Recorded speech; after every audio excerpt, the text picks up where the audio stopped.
Hello everyone, आप सभी का मेरे इस YouTube channel complete math tutorial में स्वागत है।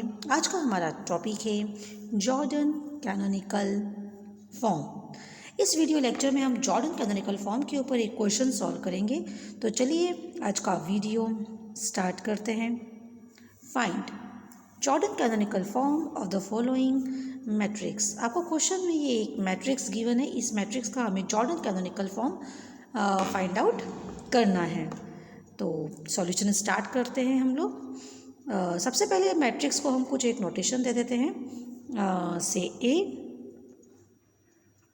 अब हम मैट्रिक्स का कैरेक्टरिस्टिक पोलिनोमियल फाइंड आउट करेंगे। The characteristic polynomial of the matrix A will be, so characteristic polynomial इस मैट्रिक्स का बनेगा x minus 2 to the power 4 into x minus 5। तो कैरेक्टरिस्टिक पोलिनोमियल के मैं ऊपर ऑलरेडी अपना एक वीडियो अपलोड कर चुकी हूँ। अगर आप ऊपर आई बटन पे क्लिक करेंगे तो आपको उसकी लिंक इजीली मिलेगी। कैरेक्टरिस्टिक पोलिनोमियल से हम लोग आइगन वैल्यूज डिसाइड कर सकते हैं। सो हमारा जो फर्स्ट फैक्टर है वो है x minus 2 to the power 4, जिससे हमारी एक आइगन वैल्यू डिसाइड हो जाती है उसकी एल्जेब्रिक मल्टीप्लिसिटी के साथ में। So here 2 is an eigen value with algebraic multiplicity 4। Characteristic polynomial में हमारा एक दूसरा फैक्टर है x माइनस 5, जिससे हमारी दूसरी आइगन वैल्यू डिसाइड हो जाती है। Here 5 is an eigen value with algebraic multiplicity 1। Then all possible Jordan canonical forms will be. So this is the formula P into n1 into P into n2. ये इस फॉर्मूले से हम लोग given matrix ए के जॉर्डन कैनोनिकल फॉर्म्स कितने possible बनेंगे इसका आंसर हम लोग बता सकते हैं। So here P into n1 means partition of n1 and P into n2 means partition of n2। तो हम सबसे पहले Pn1 फाइंड आउट करेंगे। Here n1 means algebraic multiplicity of eigen value 2, जो कि कितनी है 4 है। इसका मतलब n1 की वैल्यू कितनी है 4 है, तो हमें पार्टीशन ऑफ 4 फाइंड आउट करना होंगे। सो पार्टीशन ऑफ 4 अगर हम फाइंड आउट करें तो 4 के पार्टीशंस टोटल कितने बनेंगे, दैट इज़ 5 टोटल पार्टीशंस बनेंगे 4 के। नाउ अब हम वैल्यू फाइंड आउट करेंगे Pn2। Here n2 means algebraic multiplicity of eigen value 5, और जो कि कितनी है 1। तो हम इट मीन्स n2 की वैल्यू कितनी हुई 1। सो हमें पार्टीशन 1 के फाइंड आउट करना पड़ेंगे। तो 1 का पार्टीशन केवल एक ही मिलेगा, दैट इज़ 1। एंड 5 इंटू 1 को अगर आप सॉल्व करेंगे तो 5 आंसर आएगा। हियर 5, ये 5 क्या बता रहा है कि जो हमारा गिवन मैट्रिक्स ए है उसके पॉसिबल जॉर्डन कैनोनिकल फॉर्म्स कितने बनेंगे 5। तो अब हम वो सबसे पहले 5 जॉर्डन कैनोनिकल फॉर्म्स देख लेते हैं 1 बाय 1 करके। So then all possible Jordan canonical forms will be. तो जॉर्डन कैनोनिकल फॉर्म्स की possibility, total possible Jordan canonical forms कितने बनते हैं किसी भी मैट्रिक्स के, कैसे बनाए जाते हैं, इसके ऊपर भी मैं ऑलरेडी अपना एक वीडियो अपलोड कर चुकी हूँ। अगर आप ऊपर आई बटन पे क्लिक करेंगे तो आपको उसकी लिंक इजीली मिलेगी। तो यहाँ पर ये total 1 2 3 4 and 5, total 5 Jordan canonical forms are possible. पर अब अगर हमें जॉर्डन कैनोनिकल फॉर्म का अगर एग्जैक्ट आंसर देना है कि इन पांचों में से जॉर्डन कैनोनिकल फॉर्म हमारे गिवन मैट्रिक्स का क्या होगा, तो उसके लिए हमें minimal polynomial and geometric multiplicity of eigen value find out करना पड़ेगी। तो अब हम 1 बाय 1 करके पहले मिनिमल पोलिनोमियल निकालेंगे and then geometric multiplicity of eigen value find out करेंगे। तो अब हम सबसे पहले मिनिमल पोलिनोमियल फाइंड आउट करते हैं। Then minimal polynomial of the matrix A will be. तो ये minimal polynomial x minus 2 whole to the power 2 into x minus 5। तो मिनिमल पोलिनोमियल के ऊपर भी मैं ऑलरेडी अपना एक वीडियो अपलोड कर चुकी हूँ। अगर आप ऊपर आई बटन पे क्लिक करेंगे तो आपको उसकी लिंक इजीली मिलेगी। अब हम ज्योमेट्रिक मल्टीप्लिसिटी फाइंड आउट करेंगे आइगन वैल्यू 2 की। So geometric multiplicity of eigen value 2 is 3। तो ज्योमेट्रिक मल्टीप्लिसिटी के ऊपर भी मैं ऑलरेडी अपना एक वीडियो अपलोड कर चुकी हूँ। अगर आप ऊपर आई बटन पे क्लिक करेंगे तो आपको उसकी लिंक इजीली मिलेगी।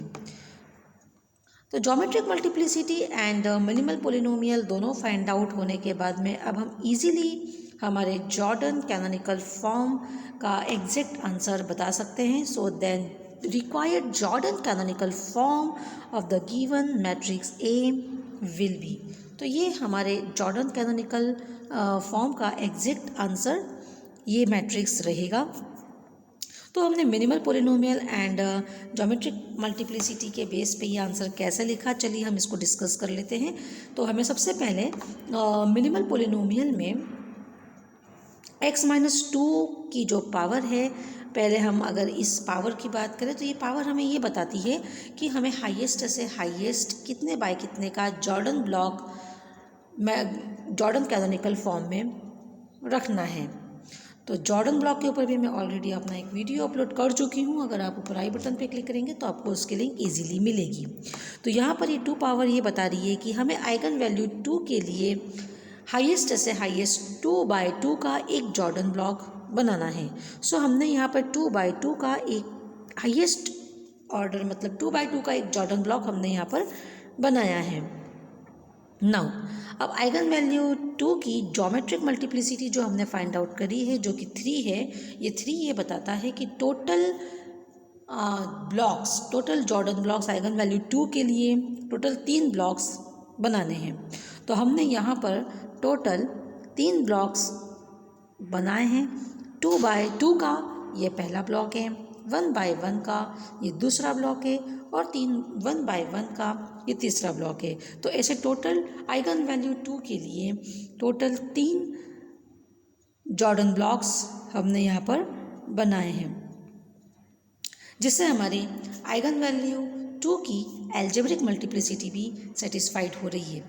आइगन वैल्यू 2 की एल्जेब्रिक मल्टीप्लिसिटी 4 है, जो हमारे इस जॉर्डन कैनोनिकल फॉर्म में 2 की एल्जेब्रिक मल्टीप्लिसिटी 4 भी यहाँ पर सेटिस्फाइड हो रही है। अब बात आती है आइगन वैल्यू 5 के लिए हमें कितने बाय कितने का जॉर्डन ब्लॉक बनाना है। सो अगर हम मिनिमल पोलिनोमियल में अगर आइगन वैल्यू 5 का अगर फैक्टर देखें तो x-5, और अगर हम उसके ऊपर पावर की बात करें तो पावर यहाँ पे कुछ नहीं है, इट मीन्स 1 पावर है। ये 1 पावर ये बताती है कि आइगन वैल्यू 5 के लिए हमें हाईएस्ट से हाईएस्ट 1/1 का ही जॉर्डन ब्लॉक बनाना है। इसलिए हमने यहाँ पर 5 की ज्योमेट्रिक मल्टीप्लिसिटी निकालने की कोई ज़रूरत नहीं है, क्योंकि हमारा जो गिवन मैट्रिक्स है वो 5/5 का है और जो जॉर्डन कैनोनिकल फॉर्म उसका बनेगा वो भी 5x5 का ही होना चाहिए। सो 4/4 का जो ऑर्डर है वो आइगन वैल्यू 2 के लिए सेटिस्फाइड हो चुका है। सो अब केवल 1/1 का प्लेस रिक्वायर्ड है। सो 5 के लिए हम केवल 1/1 का एक जॉर्डन ब्लॉक बनाएंगे। So this is the required Jordan canonical form of the given matrix ए। तो आज के बस इस वीडियो में बस इतना ही। लीनियर अलजेब्रा के ऊपर मैंने एक प्लेलिस्ट बनाई है जिसमें कम से कम 25 से 26 वीडियो उसमें डल चुके हैं सारे इंपॉर्टेंट टॉपिक्स के ऊपर, और अभी भी मेरे लीनियर अलजेब्रा के ऊपर और बहुत सारे वीडियो अपलोड होने वाले हैं। तो अगर अभी तक आपने मेरी चैनल को सब्सक्राइब नहीं किया है तो आप मेरे चैनल को सब्सक्राइब कर लीजिए, बेल आइकन को प्रेस कीजिए, जिससे अगर मैं कोई नया वीडियो अपलोड करूं तो उसका नोटिफिकेशन आप तक सबसे पहले पहुंचे। Okay, so thank you for watching my video. Next video में हम नेक्स्ट टॉपिक के साथ में फिर मिलेंगे, तब तक के लिए नमस्कार।